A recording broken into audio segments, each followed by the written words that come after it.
I feel आपका person आपके बिना नहीं रह पा रहा और वो आपका दर्द महसूस कर पा रहे हैं कि आप कैसे रहते होंगे। उनको अपने किए पर बहुत पछतावा है और वो अपनी गिल्ट को सुधारने जल्द आएंगे।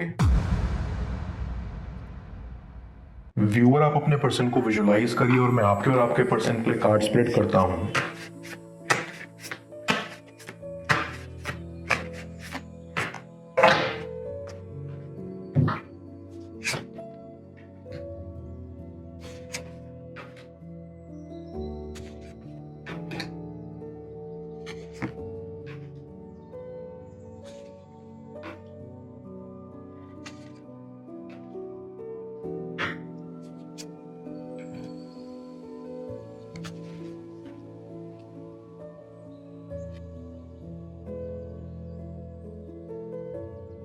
ऐसी कि आपका कनेक्शन कई बार टूटकर फिर से जुड़ा है। आप दोनों के बीच बहुत लड़ाइयाँ होती थी और फिर अपने आप सुलह भी हो जाती थी। तो आप दोनों को कभी भी ऐसा नहीं लगा कि आप हमेशा के लिए अलग हो गए हैं। आपको ये लगता था कि बस कुछ दिनों की लड़ाई है, फिर एक साथ हो जाएंगे। लेकिन इस बार की जो लड़ाई आप दोनों के बीच हुई है, उसकी सुलह आज तक नहीं हुई और आप भी कहीं ना कहीं उम्मीद खो रहे हैं कि अब की बार आप एक होंगे या नहीं। आपको हैरानी भी है कि इतनी बार आप वापस एक हो गए लेकिन इस बार आप नहीं हो रहे। तो ऐसा क्या हो गया? आई फील कि यहाँ आपके पर्सनल स्ट्रगल्स हैं जिसकी वजह से आप एक नहीं हो रहे। और कई बार रिलेशनशिप में स्पेस बहुत मैटर करती है और आप दोनों को भी स्पेस की ज़रूरत थी ताकि आप ये बार बार की लड़ाइयों से मुक्त हो सकें और हमेशा खुश रह सकें। इसलिए इस बार आपकी सुलह थोड़ा वक्त ले रही है और आप दोनों को खुद को समझने का वक्त भी दे रही है, जिसका आप दोनों को ही फायदा उठाना चाहिए। आपको शायद अंदाजा नहीं कि बार बार की लड़ाइयों से आप अपने ही वैल्यू को खो रहे थे, क्योंकि आई कैन फील कि आप ज़्यादा माफ़ी मांगते थे अपने पर्सन से और वो सिर्फ आपको ही ब्लेम करते रहते थे हर गलती के लिए। आपको अंदर से महसूस होता भी था कि आपकी कोई गलती नहीं है, लेकिन सिर्फ इस रिलेशनशिप को बचाने के लिए आप हमेशा झुकते रहते थे, क्योंकि आप अपने पर्सन से बहुत कनेक्टेड थे और उनको बेहद चाहते थे। और इसी के चलते आपका पर्सन भी लापरवाह होता गया। शुरुआत में सब बहुत प्यारा था, आपका पर्सन भी आपको बहुत प्यार करता था, आपकी परवाह करता था, आपको कभी ये महसूस नहीं होने देता था कि आप अकेले हो या आपको वो प्यार नहीं करते हैं। लेकिन जैसे हर चीज़ का बदलना ज़रूरी है, वैसे ही इंसानों का बदलना भी उनकी फितरत में से ही एक है। आपको धीरे धीरे ये एहसास होने लगा कि आपका पर्सन चेंज हो गया है। वो आपको पहले जैसा प्यार नहीं करते, पहले जैसा वक्त नहीं देते और आप इस वजह से अंदर से टूट चुके थे।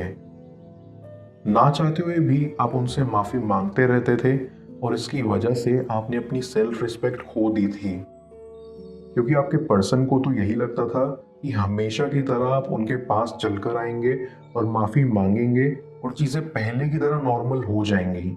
लेकिन इस बार आप बेहद ही टूट चुके हैं और नहीं चाहते हैं कि बेवजह की माफ़ी मांगें, जो कि बिल्कुल सही है।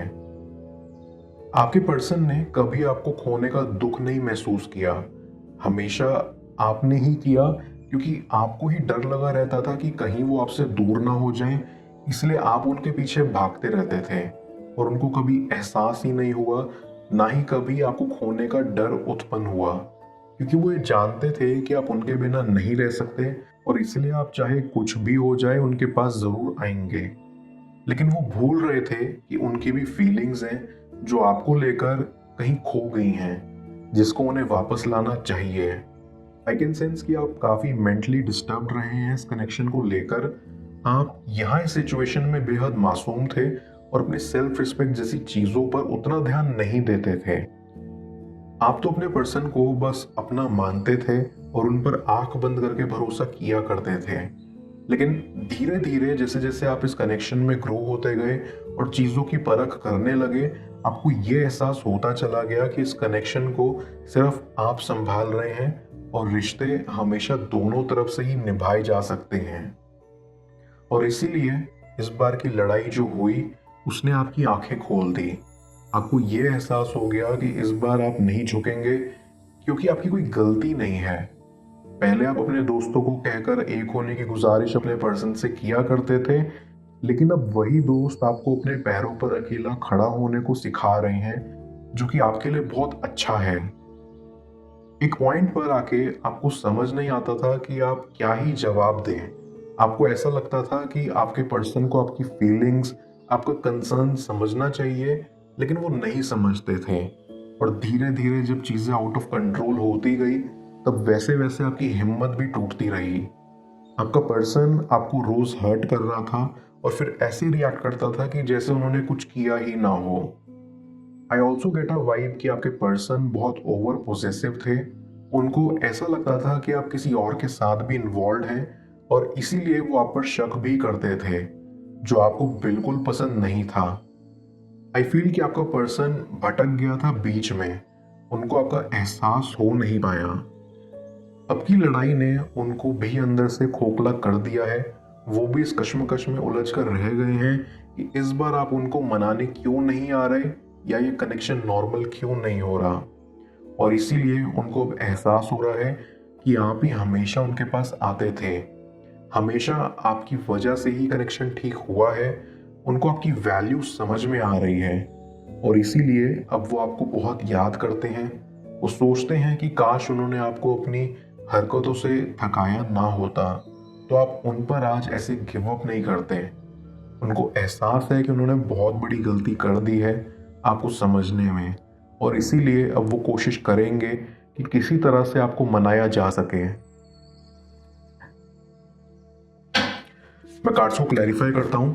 तब तक आप प्रॉपर एनर्जी एक्सचेंज के लिए इस रीडिंग को लाइक कर दें, और पर्सनल रीडिंग के लिए आप मुझे ऊपर दिख रहे व्हाट्सएप नंबर पर अप्रोच कर सकते हैं।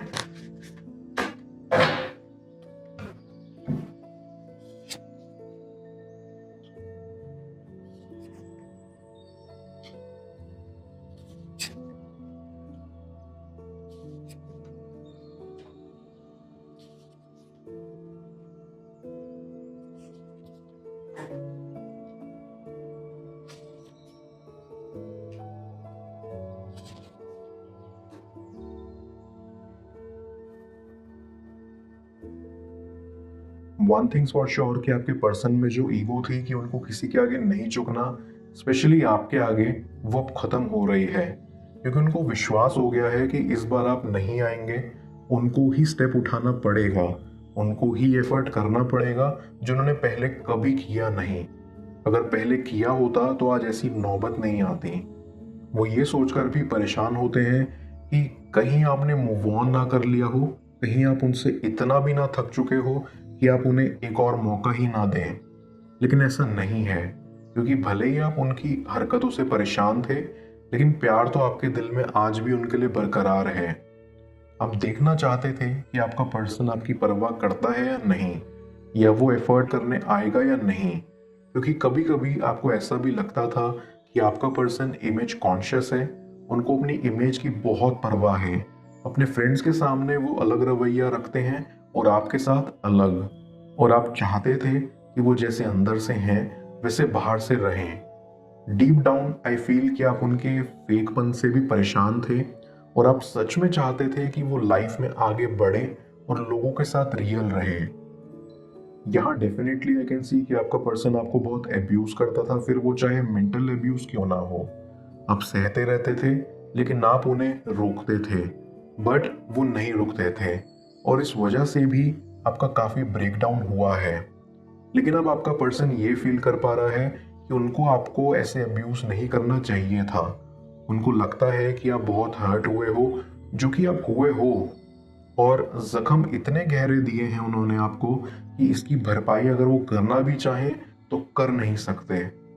लेकिन क्योंकि आप बहुत सॉफ्ट हार्टेड हो और आप आज भी उन्हें पसंद करते हो, अगर वो सच्चे दिल से माफी मांगने आए और उनके स्वभाव में वो बदलाव झमके, तो आप डेफिनेटली उन्हें माफ कर दोगे और ये कनेक्शन पहले की तरह ठीक हो जाएगा। बस फर्क इतना रहेगा कि पहले बार बार लड़ाइयाँ हो जाती थी, अब बिल्कुल नहीं होंगी, क्योंकि आपके पर्सन को अकल आ गई है। उनको समझ में आ गया है कि अब उन्हें आपके साथ कैसे पेश आना है। आई फील आपका पर्सन आपके बिना नहीं रह पा रहा, और वो आपका दर्द महसूस कर पा रहे हैं कि आप कैसे रहते होंगे। उनको अपने किए पर बहुत पछतावा है, और वो अपनी गिल्ट को सुधारने जल्द आएंगे। मैं ओरेकल ऑफ द फेरीज की मदद से यूनिवर्स से आपके लिए एडवाइस पूछूंगा। देखते हैं यूनिवर्स आज आपको क्या एडवाइस करना चाह रहा है।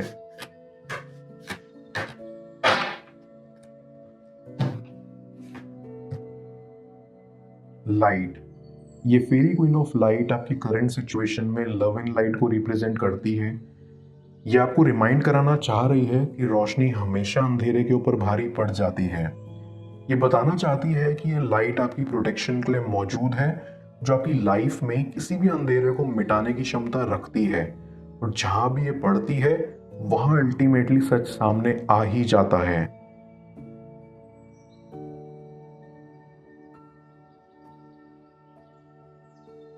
ये आपको ये भी याद दिलाना चाहती है कि आप खुद में एक लाइट हो। ये फेरी अंधेरे से भरे डार्क फॉरेस्ट में मौजूद है, लेकिन स्टिल इसकी खुद की लाइट दूर दूर तक फैल रही है, ताकि ये अंधेरे में भी अपना रास्ता खुद बना सके। इफ यू फील कि आपको खुद की लाइट नहीं मिल रही, तो ये फेरी आपकी लाइफ में किसी और के जरिए अपनी लाइट भेजना चाह रही है, ताकि आपके रास्ते में रोशनी आए। ये कहना चाहती है कि जब आप अपनी खुद की लाइट को डिस्कवर करोगे, तो बड़े अनएक्सपेक्टेड वेज में बिछड़े लोग आपकी लाइफ में दौड़े चले आएंगे।